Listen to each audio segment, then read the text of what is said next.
श्री गणेशाय नमः।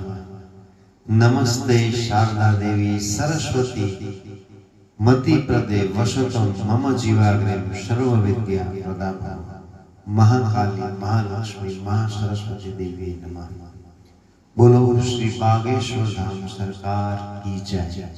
श्री सन्यासी बाबा की जय। श्री गुरुदेव भगवान की जय। नमः पार्वती पते हर हर महादेव। सभी मित्रों, कुटुंबीजनों और स्नेहीजनों और बागेश्वर धाम सिद्धपीठ के भक्तों को नए साल की ढेर सारी शुभकामनाएं। बागेश्वर बालाजी की कृपा हम पर पूरे साल बरसती रहे, ऐसी हमारी बागेश्वर धाम बालाजी के प्रार्थना है कि हम सब पर पूरे साल उनकी कृपा बरसती रहे। आज के एपिसोड में हम आज थोड़ा हट के बात करने वाले हैं। जो चीजें हम बोल रहे हैं इस एपिसोड में, तो हम उनके बारे में थोड़ा बताना चाहते हैं कि बागेश्वर धाम क्या है, और उनमें जिन जिन चीजों का हम नाम ले रहे हैं उसका थोड़ा डिस्क्रिप्शन देंगे। तो क्या होगा कि आगे आपको इस चीजें सुनने में अच्छा लगेगा। पहले बताते हैं कि बागेश्वर धाम कहाँ पर है। वैसे तो पूरे भारत में बागेश्वर धाम कई जगह पर है। मध्य प्रदेश में भी 2-3 जगह पर है, उत्तर प्रदेश में भी एक दो जगह पर है, किंतु कई सारे जगह पर बागेश्वर धाम है। तो हम गूगल सर्च करते हैं तो 2-3 जगह मिल जाती है, किंतु ये बागेश्वर धाम सिद्धपीठ मध्य प्रदेश के गढ़ा गांव में है। तो हमें सर्च करना है गढ़ा मध्य प्रदेश से, गढ़ा मध्य प्रदेश बागेश्वर धाम सरकार। तो वैसे एग्जैक्ट जगह पर हम पहुंचेंगे। वैसे बताते हैं तो मध्य प्रदेश के छतरपुर डिस्ट्रिक्ट में, छतरपुर से करीब 30-35 किलोमीटर दूर गढ़ा नाम का छोटा सा गांव है, और वो खजुराहो से करीब 20 किलोमीटर दूर है। और उनके नजदीक पन्ना डिस्ट्रिक्ट आता है, जो कि बहुत वेल नोन है हीरा माणिक की खीणों के लिए। खजुराहो भी बहुत वेल नोन डेस्टिनेशन है। तो खजुराहो और पन्ना से खूब नजदीक है ये बागेश्वर धाम सिद्धपीठ। वैसे तो बागेश्वर धाम सिद्धपीठ बेसिकली एक छोटा सा महादेव का मंदिर था पौराणिक, और बागेश्वर नाम इसलिए पड़ा कि वो पूरे जंगल में, गाढ़ जंगल में, बाग में महादेव थे, इसीलिए बागेश्वर नाम पड़ा। तो वैसे तो ये जगह का नाम महादेव जी के मंदिर के साथ जुड़ा है। बागेश्वर, बाग में रहने वाले ईश्वर, बाग में रहने वाले महादेव, तो वो उनको बोला जाता है बागेश्वर। तो बागेश्वर महादेव गढ़ा गांव तो एकदम छोटा सा है, करीब 100-150 मकान वाला छोटा सा गांव था।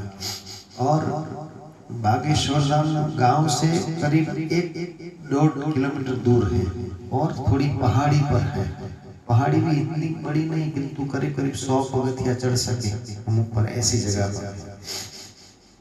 तो वहां पर करीब 320 साल पहले, 323 साल पहले ये जगह की शुरुआत हुई, ऐसा हमें पता है कि करीब 323 साल पहले जो हमारे गुरुदेव भगवान है, गुरुदेव भगवान हम इसलिए बोलते हैं कि हमने वहां पर दीक्षा ली है, साधना ली है, तो हम गुरुदेव का नाम नहीं बोल सकते, इसलिए हम उनको गुरुदेव भगवान मानते हैं। किंतु इस बार हम गलती करके आपको नाम बता रहे हैं। उनका नाम है धीरेन्द्र कुमार शास्त्री, जिनकी उम्र 27 साल है। तो वो बागेश्वर धाम सिद्धपीठ के भक्त है, और वहीं पर हम जिनका उल्लेख कर रहे हैं गुरुदेव भगवान, वो धीरेन्द्र कुमार शास्त्री। तो अब हम धीरेन्द्र कुमार शास्त्री ऐसा नहीं बोलेंगे, क्योंकि हमारे गुरुदेव हैं, इसलिए हम नाम नहीं बोल सकते।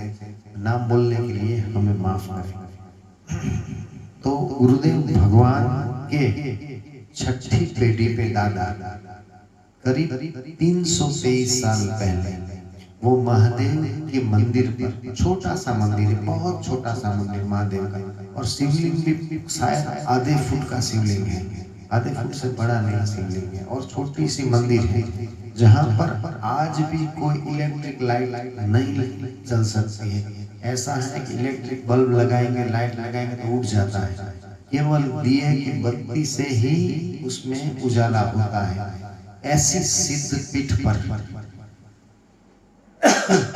सन्यासी बाबा जो के छठी पेटी पे गुरुदेव भगवान की छठी पेटी से दादा लगते हैं, उन्होंने वहां पर वो भी उन्होंने मैरिज भी किया हुआ था, किंतु उनको संतान नहीं थी, किंतु बाद में वो महादेव की पूजा करने लगे थे।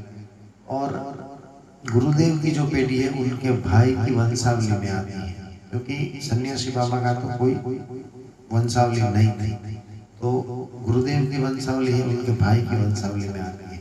तो हम बात करते हैं सन्यासी बाबा की। सन्यासी बाबा कौन है, दादा गुरु कौन है, गुरुदेव भगवान कौन है, ये तीन चीजें हम हर बार बोलते हैं तो आपको पूरा पता चले कि कौन कौन है और क्या है। तो ये पूरा डिस्क्रिप्शन आपको मिलेगा बहुत अच्छी तरह से। तो पहले हम बात करते हैं सन्यासी बाबा की। तो बागेश्वर धाम गढ़ा पर एक छोटी सी टेकरी पे महादेव का मंदिर था। वहां पर 323 साल पहले सन्यासी बाबा ने करीब 40 साल साधना की थी। एक पांव पर खड़े रहकर हनुमान चालीसा की साधना की थी। हनुमान चालीसा एक पांव पे खड़े होकर उन्होंने रटे थे। उस वक्त उस दरमियान ऐसा हुआ था कि उनका एक पांव पूरा गल गया था, नेक्रोसिस हो गया था, हमारी भाषा में, मेडिकल भाषा में पूरा गल गया था, ब्लैक हो गया था, नेक्रोसिस हो गया था। और पूरे सन्यासी बाबा बालाजी स्वरूप वैसे हो गए थे। और उसी 1.25 करोड़ हनुमान चालीसा जब पूर्ण हुआ 40 साल की साधना के बाद, तो वहां पर हनुमान जी महाराज जो कि बालाजी स्वरूप है वो प्रकट हुए। झाड़ एक पुराना वृक्ष है वो तोड़कर सन्यासी बाबा के सामने बागेश्वर बालाजी प्रकट हुए और उनको पूछा कि तुम्हें क्या चाहिए। तब सन्यासी बाबा ने बताया हमें कुछ चाहिए नहीं, हमें लोक कल्याण के लिए ही आशीर्वाद चाहिए। फिर भी बालाजी ने पूछा कि आपको कुछ मांगना हो तो मांग लो, किंतु सन्यासी बाबा ने बोला हम तो फक्कड़ गिरधारी हैं, हमें कुछ नहीं चाहिए, हमें लोक कल्याण ही चाहिए। उसी वक्त बालाजी ने कहा कि हम यहाँ पर पास में ही बैठते हैं, हम यहाँ पर मंदिर मेरी देरी बनाओ, मैं यहाँ पर ही रहूंगा। और जो लोग बागेश्वर धाम पहुंचेंगे वो खाली हाथ नहीं जाएंगे। आज के बाद जो यहाँ अर्जी लगाएगा उसकी बालाजी सुनेंगे और कोई भी बंदा खाली हाथ नहीं जाएगा। जो बोला गया, जो लिखा गया वो कटेगा नहीं।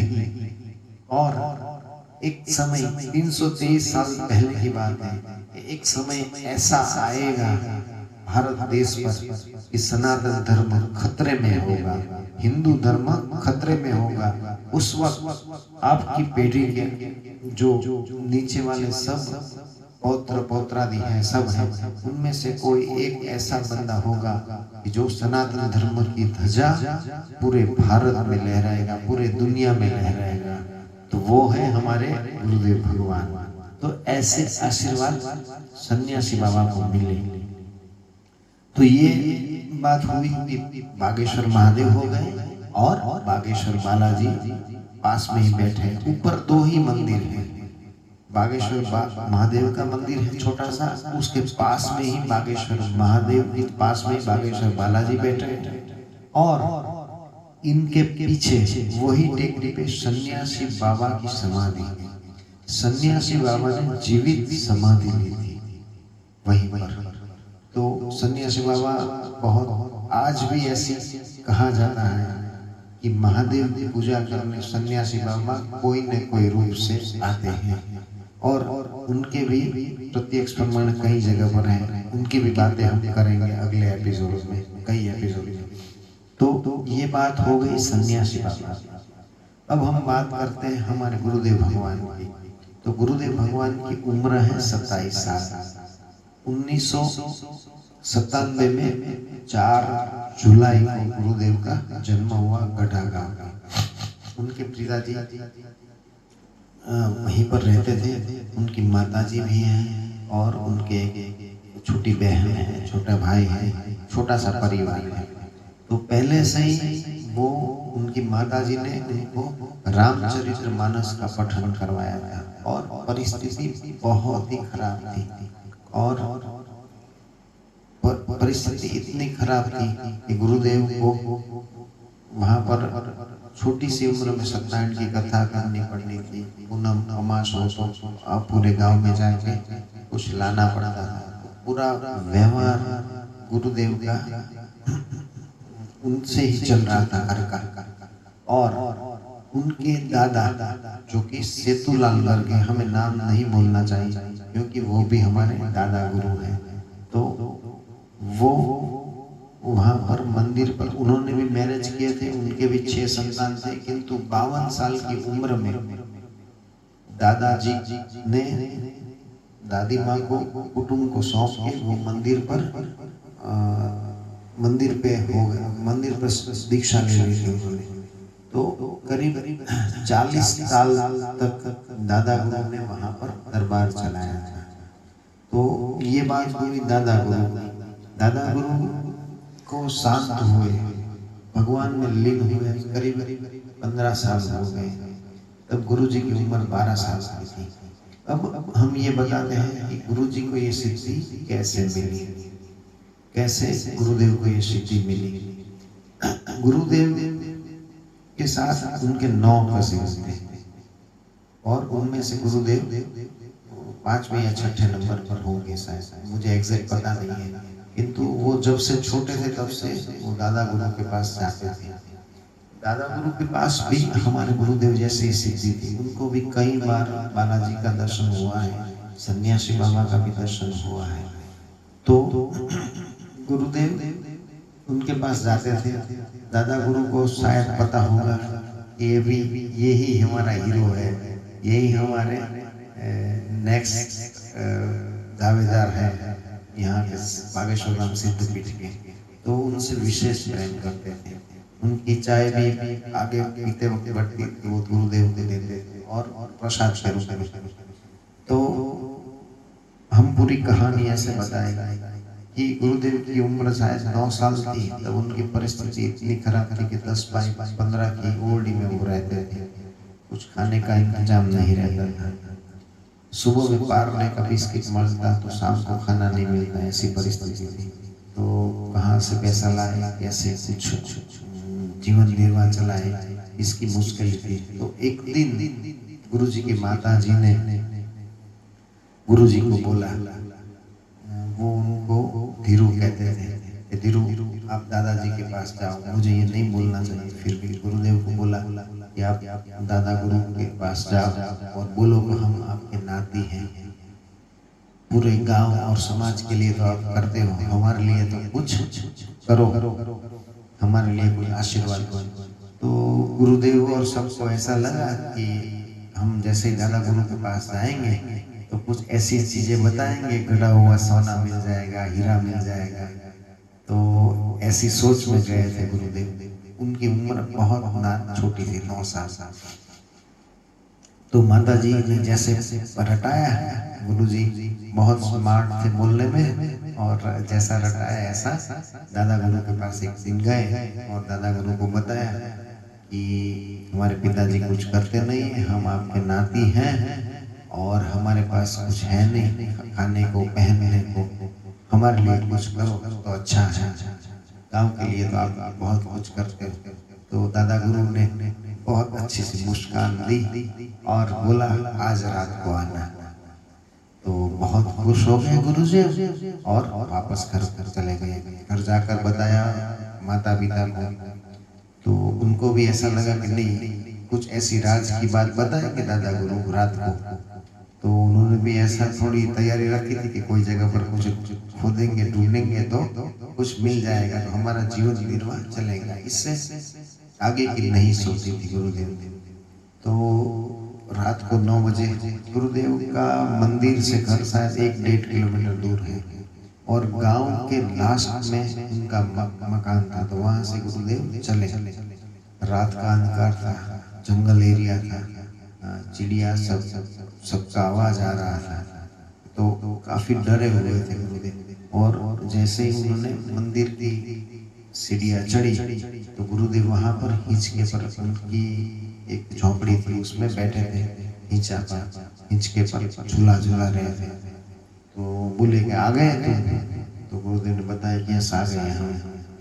तो दादाजी ने बताया कि जाओ नीचे डंकी है, वहाँ आप नहा धो के आओ।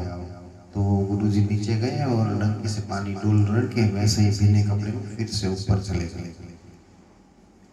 तो दादा गुरु ने उनका हाथ पकड़ा और ले गए बालाजी के सामने, और बालाजी के सामने खड़े करके बोले गुरुदेव को, 9 साल की उम्र थी गुरुदेव की, बोल दो बालाजी को, आज से हम तुम्हारे और तुम हमारे, आज से हम तुम्हारे और तुम हमारे। तो आज्ञा मान ली गुरुदेव ने और बालाजी के सामने सन्मुख होकर बोल दिया कि आज से हम तुम्हारे और तुम हमारे। जैसे ही ये बोला एक ऐसी रोशनी प्रकट हुई, बालाजी प्रकट हुए। उसके बहुत सारा डिस्क्रिप्शन गुरुजी नहीं दे रहे, किंतु हमें जितना पता है कि इतनी प्रचंड रोशनी हुई, प्रचंड बालाजी का साक्षात्कार हुआ गुरुजी को कि गुरुजी डर गए, रोने लगे, खूब रोने लगे।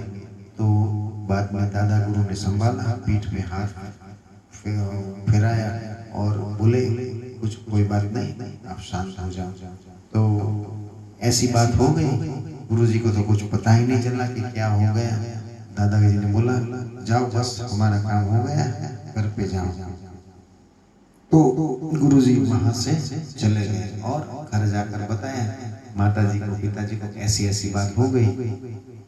किंतु इसके बाद ऐसा हुआ तुरंत ही, गुरुजी की तो 9 साल की उम्र थी, और ऐसा हुआ कि जब भी गुरुदेव किसी से मिलते थे तो उनको पता चल जाता था कि ये लोग आए हैं, ये बोलने वाले हैं, उनके ये प्रश्न रहेंगे और उनका जवाब ये है। तो गुरुदेव को भी आश्चर्य होने लगा कि ये क्या हो रहा है, मुझे सब पता चल रहा है कि ये आ रहा है, कोई आएगा तो नाम बोलेगा, तो उनको ऐसा लगता था कि मुझे तो ये पता था उनका नाम। तो आश्चर्य होने लगा। तो एक दिन उन्होंने दादाजी को बताया कि दादाजी ऐसा हो रहा है। दादाजी ने बताया कि बस हमें तो यही चाहते हैं, बस हमारा काम हो गया है। तो दादाजी के पास जो सिद्धि थी वो गुरुजी पर आने लगी, और उसके जो 2-3 साल जब तक दादाजी रहे तब तक उन्होंने गुरुजी को शिक्षाएं देनी चालू की। हमारे गुरुदेव ने भी बहुत सारी हनुमान चालीसा की सिद्धि के लिए जंगल में रहे हैं। करीब 1.25 लाख हनुमान चालीसा का अनुष्ठान उन्होंने जंगल में जाकर कई बार किया हुआ है, बहुत छोटी उम्र में। और जैसे जैसे ये साधना दीक्षा सब गुरुदेव से जितना मिलता था वो सब उन्होंने लेने लगे, उसमें इतने पारंगत हो गए। तो उनके पास करीब गुरुदेव के पास जो दादा गुरु के पास सिद्धि थी वो सब सिद्धि आने लगी। और दादा जी को भी पता था कि हमारा समय जल्दी आने वाला है, तो वो पूर्णतः सब चीजें गुरुदेव को प्रदान करना चाहते थे, क्योंकि उनको पता था कि गुरुदेव ही आगे ये धरा संभालने वाले हैं। तो गुरुदेव ने भी बहुत बड़ी निष्ठा से जैसे ही बोला ऐसे वो दादा गुरु को आज्ञा मानते रहे। करीब गुरुदेव की उम्र 12-13 साल की थी तब दादा गुरु बीमार हुए, उनकी अंतिम समय आया।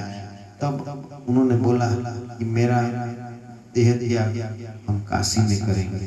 तो करीब पूरे परिवार के लोग दादा गुरु को काशी में ले गए और काशी में उनका देह शांत हुआ।